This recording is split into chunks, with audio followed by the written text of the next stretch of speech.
Hey, thanks for making it to Veterans Info Tap. I'm glad you made it. New budget battles coming to VA in 2025 is part of the headline here in Military Times, and that came out December 27th, 2024. Wanted to read through this with you here just to bring out some awareness on what they're talking about over at Military Times. With that, please hit the thumbs up, subscribe, share with a friend, all that good stuff. I truly appreciate your support. Every minute watched, every thumbs up helps the video to expand its reach so we understand what's going on out there in the veteran sphere. All right, so with that, let's jump into it. Major leadership shakeup, new budget battles coming to VA in 2025. Again, Military Times by Leo Shane III, December 27th, 2024, and I'm sharing it with you here today. All right, so the year ahead will be a period of major changes for the Department of Veterans Affairs with new leadership, new priorities, and likely its biggest budget in history. But how much all of that will impact veterans' benefits and healthcare is less clear. All right, so the department, which now boasts a $350 billion budget and more than 400,000 employees, will start 2025 with VA Secretary Dennis McDonough and his administration wrapping up 4 years of expansion and outreach efforts. President-elect Donald Trump and his inauguration, it's hard for me to say words, in January will mean at least a clearing out of that Democratic leadership, replacing political appointees with his own picks. During his last administration, VA issues were a major focal point of Trump's White House. If we remember the Mission Act, as well as the Blue Water Navy being incorporated into presumptives through Agent Orange, which was a huge win. We had the AMA, I think it was, which is the Appeals Modernization Act. So there was a few great pieces of legislation that went through. For those that may not remember, it's been a while. So VA issues were a major focal point of Trump's White House. On the campaign trail last summer, he hinted at a repeat during his return to office. The plans to further expand medical care options for veterans and continue reforms in federal hiring and firing practices. The following are some of the top Veterans Affairs stories to follow in 2025. A new VA secretary. Obviously going to happen, and this was going to happen regardless because the current VA Secretary, Dennis McDonough, said he was leaving at the end of this administration, regardless of what outcomes there were. So no matter what, he was out the door, and I don't blame him. There has been a lot of major problems over the last 3-ish years or so. So in November, Trump nominated former Georgia Congressman Doug Collins as his pick to be the next Veterans Affairs Secretary. The choice was a mild surprise among veteran advocates, given that Collins did not sit on the Veterans Affairs Committee or champion many veterans' bills during his 8 years in Congress. But Collins, 58, has already been endorsed by several veterans groups and is not expected to face the same level of opposition as some of Trump's other cabinet picks. Collins served in the active duty Navy for 2 years as a chaplain and re-enlisted in the Air Force Reserve following the September 11, 2001 terrorist attacks. He deployed to Iraq in 2008 as a member of the 94th Airlift Wing and still serves in the reserves. His confirmation hearing before the Senate Veterans Affairs Committee, expected in January, will offer a preview of policy priorities for the upcoming administration. Shortly after his nomination, Collins released a statement promising to streamline and cut regulations in the VA, root out corruption, and ensure every veteran receives the benefits they've earned.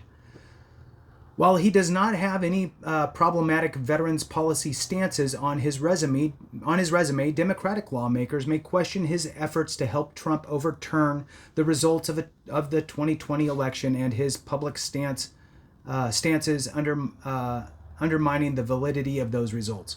So in a shorter version, when Trump was speaking to the 2020 election results, Collins was on his side of that debacle. Moving on. But Republicans in the Senate have already signaled strong support for Collins' nomination, and he could be approved by the chamber in time to take office just after the inauguration.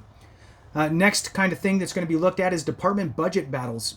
The budget has been a fiasco over the last 8 months or so, from the VA saying that they were fine and not needed any other funds to a urgent call for $15 billion due to shortfalls to, oh, just kidding, our $3 billion shortfall in veterans benefits was actually really a $2 billion surplus. We didn't really need that $3 billion. Now we have a $5 billion surplus. To, oh, $12 billion in VHA is needed desperately to, oh, just kidding, it's really half of that, $6 billion. So these big sways back and forth, I am sure, put a bad taste in Congress's mouth with regard to the VA's ability to forecast and budget. So one of the first issues Collins will have to deal with as VA Secretary will be the department's budget, both for the current fiscal year and fiscal 2026. For several months, lawmakers and VA planners have sparred over department budget estimates, with members of Congress promising increased scrutiny before any new funds are approved. Look, I hate the scrutiny, but I also understand the scrutiny based on the performance. So here we are, sadly. In November, VA officials announced they expect to need at least $6.6 billion in extra funding for the current fiscal year to cover increased costs related to higher uses of VA medical facilities over the last year.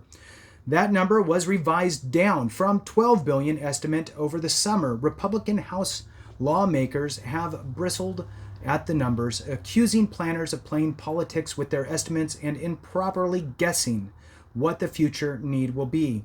Lawmakers in the next session of Congress will need to approve a full-year budget for VA and most other federal agencies as one of their first priorities.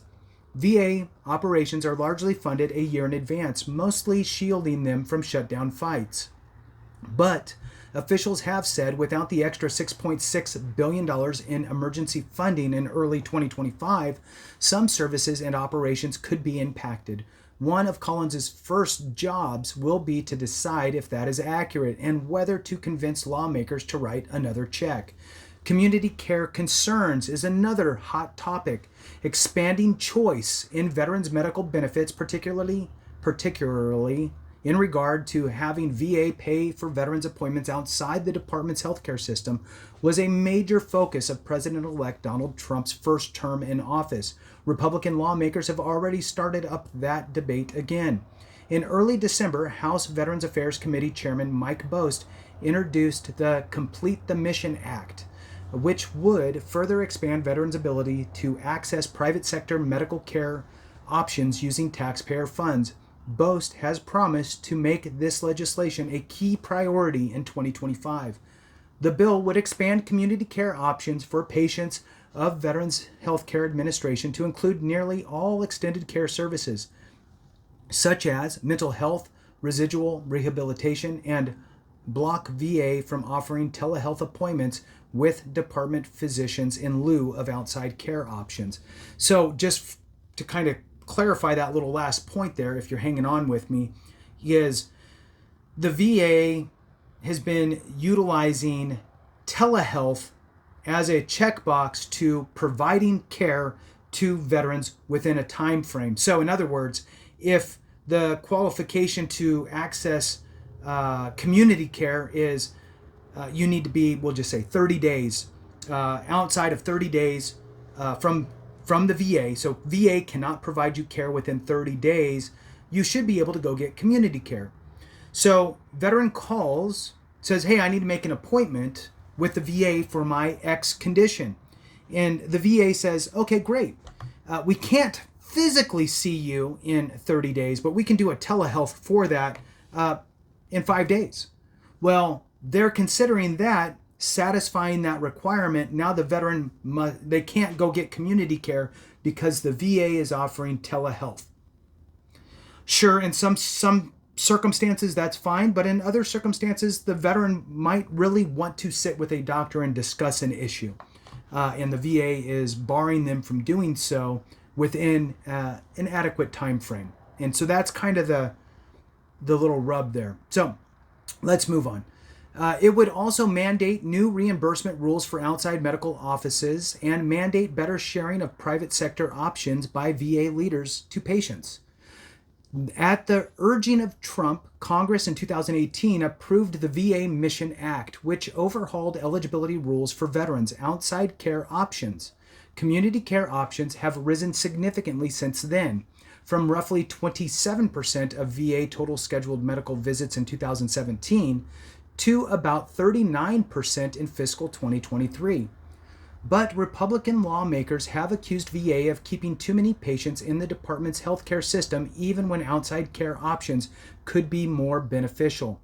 Democratic lawmakers have countered with concerns that GOP leaders are working to privatize the department, forcing taxpayer money into private sector businesses and undermining the security of the VA healthcare system, or undermining this, security.